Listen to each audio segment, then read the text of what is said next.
Deus tem planos para cumprir em nossas vidas.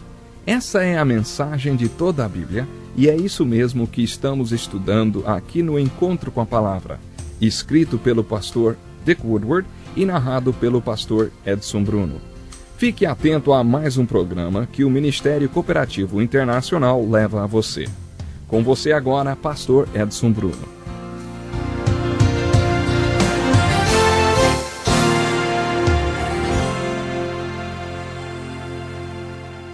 Olá, que felicidade grande mais uma vez estarmos juntos para o programa Encontro com a Palavra.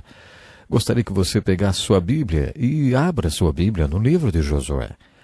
Vamos aí para o nosso Encontro com a Palavra e eu gostaria, claro, que você acompanhasse comigo o estudo desse livro. Quando terminamos nosso último estudo, destaquei a aplicação prática e devocional de Josué, capítulo 1, versículo 3. Vimos juntos que Paulo apresenta a mesma mensagem em Efésios, capítulo 1 e versículo 3. O apóstolo Pedro usa as seguintes palavras para falar a mesma coisa sobre a terra prometida e a vida nos lugares celestiais em Cristo. Ele disse assim: seu divino poder nos deu tudo o que necessitamos para a vida e para a piedade, por meio do pleno conhecimento daquele que nos chamou para a sua própria glória e virtude.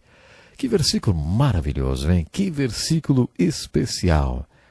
Pedro não sabia ler nem escrever e por isso o objetivo maior de Pedro era conhecer a Deus. Observe suas cartas, ele sempre fala sobre conhecer a Deus. Ele era apenas um velho que conhecia a Deus. Ele não era um estudioso. Dizem que quando, por exemplo, Paulo e Silas se juntavam, Pedro se afastava porque ele não era culto como esses homens. Mas ele era um gigante espiritual, ele conhecia a Deus. Em 2 Pedro, capítulo 1, verso 3, parece que todos os versículos que estamos estudando têm a mesma referência, já notou isso? Bom, Pedro fala sobre o divino poder que nos foi dado. Note bem, isso é um fato. Deus já nos deu tudo o que necessitamos para a vida e para a piedade. Isso quer dizer, tudo aquilo que precisamos para viver uma vida santa, Deus já nos deu por meio do pleno conhecimento daquele que nos chamou para a sua própria glória e virtude. A mesma verdade ensinada novamente. Deus nos deu tudo o que precisamos para vivermos juntos uma vida santa. Você precisa conhecer e se relacionar com Deus. Você precisa conquistar o necessário para viver uma vida santa. Vamos enfatizar mais uma vez. Deus já nos deu tudo o que precisamos. O apóstolo Tiago, em sua carta, diz assim: não tem por que não pedem. Não tem por que não pedem. Se é verdade que Deus já nos deu todas as bênçãos espirituais, que já nos deu a terra de Canaã espiritual sem por qualquer condição, e que somos donos de todas as coisas e temos o título de propriedade de tudo, por que então não temos mais bênçãos espirituais em nossa vida? Tiago diz que é porque nós não pedimos. Essa é outra maneira de dizer o que os outros versículos dizem, e o que o livro de Josué vai repetir cerca de 16 vezes. É porque não cremos. Se todas as bênçãos estão à nossa disposição, por que não as pedimos? Porque não cremos. Deve ser por isso que não pedimos.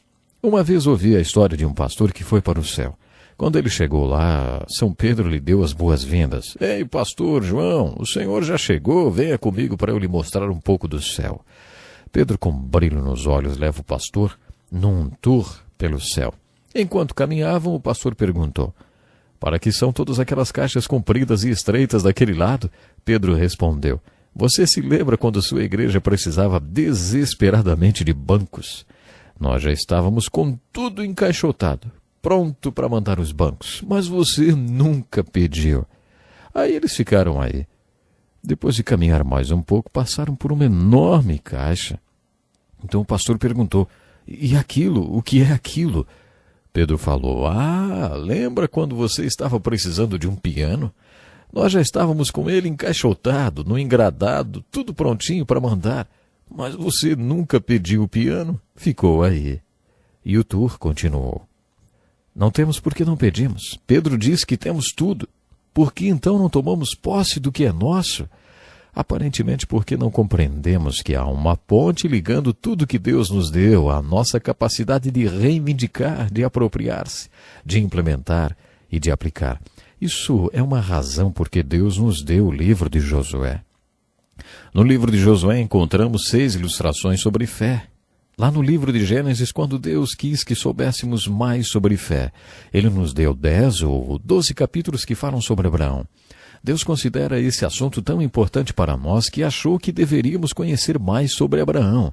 Deus nos deu mais capítulos que falam sobre Abraão do que capítulos que falam sobre a história do universo e da terra, sobre o homem e a mulher e sobre toda a história da civilização. O espaço que Deus usou nas Escrituras para falar sobre Abraão é o dobro do espaço usado para falar sobre todas essas outras coisas. Isso porque temos que saber mais sobre fé. E Abraão ilustra a fé. Mas Deus não encerrou o assunto. Quando chegamos ao livro de Josué, encontramos 16 ilustrações importantes que falam sobre esse mesmo assunto. O que é a fé? Como ela funciona? Isso porque fé é a peça principal. Nós temos tudo. Temos a terra de Canaã espiritual, mas não a possuímos. Isso porque não compreendemos realmente o que é fé. O apóstolo Paulo escreveu um versículo muito importante sobre fé. Em 2 Coríntios capítulo 9, verso 8, ele ilustra Canaã da seguinte maneira: Deus é poderoso para fazer abundar em vós toda a graça, a fim de que, tendo sempre em tudo toda a suficiência, abundeis em toda boa obra. Você percebeu quantos superlativos há nesse versículo? Deus é poderoso para fazer abundar em vós toda a graça, para que você, tendo suficiência em todas as coisas, possa abundar em toda boa obra. Esse versículo está falando sobre graça. Em grego, a palavra graça é charis. Graça é a bênção ou favor de Deus que não merecemos. A graça se apresenta de muitas formas. Ela vem na forma do poder de Deus, na força para se viver uma vida santa. Portanto, a palavra graça é uma boa figura da terra prometida e das bênçãos espirituais. Quando a graça atua em nossa vida, quando você tem fé para se apropriar da graça, a palavra em grego passa a ser chamada de carisma. E como essa palavra é importante, que conceito importante! Veja bem, esse versículo afirma que Deus pode fazer toda a graça abundar para você. Não é um pouquinho de graça escorrendo em sua direção, não. Deus é poderoso para fazer abundar em vós toda a graça, a fim de que, tendo sempre em tudo toda a suficiência, abundeis em toda boa obra. Todo carisma, toda graça, toda suficiência, todas as coisas sempre em todos nós. É isso que Paulo está dizendo. Agora, se isso é verdade, por que não abundamos sempre em toda boa obra e não encontramos sempre a ampla suficiência para todas as coisas? Uma vez fui almoçar com um amigo e quando perguntei, como é que vai? Tudo bem com você? Ele respondeu como sempre responde, tudo ótimo, tudo maravilhoso. Eu já estava meio cansado daquela resposta que ele sempre dava. Era segunda-feira e o seu fim de semana não tinha sido muito bom, não. E nem eu estava me sentindo ótimo e maravilhoso. Então eu disse para ele, se você não tivesse se sentindo ótimo e maravilhoso, como é que você responderia a minha pergunta? Aí ele respondeu, eu mentiria para você. E eu disse, então me diga como você está de verdade. Aí começamos a conversar abertamente. Você já teve um daqueles dias em que não se sente dono de nenhuma daquelas bênçãos espirituais? Se Deus nos faz abundar em toda graça para que tenhamos plena suficiência em todo o tempo, por que temos dias ruins? Há várias respostas para essa pergunta. Conheço uma história que ilustra bem o que quero dizer. Um homem rico ia passar suas férias de verão numa ilha turística e mandou seu carro esportivo de navio antes de viajar. Quando chegou lá, ele ficou decepcionado ao descobrir que a velocidade máxima permitida em toda a ilha era de 30 km por hora e que todos só andavam de ciclomotores, umas mobiletes. Sempre que saía com seu carro de motor super potente, esporte e tal, acabava atrás de uma mobilete ou de uma velha lambreta lenta e caindo aos pedaços. E lá atrás estava ele com seu carro esportivo. Um dia, quando ele estava atrás de mais um velhinho e não aguentava mais aquilo, ele trocou de marcha e fez uma ultrapassagem. Acelerou até 45 quilômetros por hora. Aconteceu que o velhinho que estava na lambreta logo alcançou. Automaticamente, ele acelerou para 55 quilômetros por hora. E o velhinho colou na sua traseira outra vez. Então acelerou até 65 quilômetros por hora.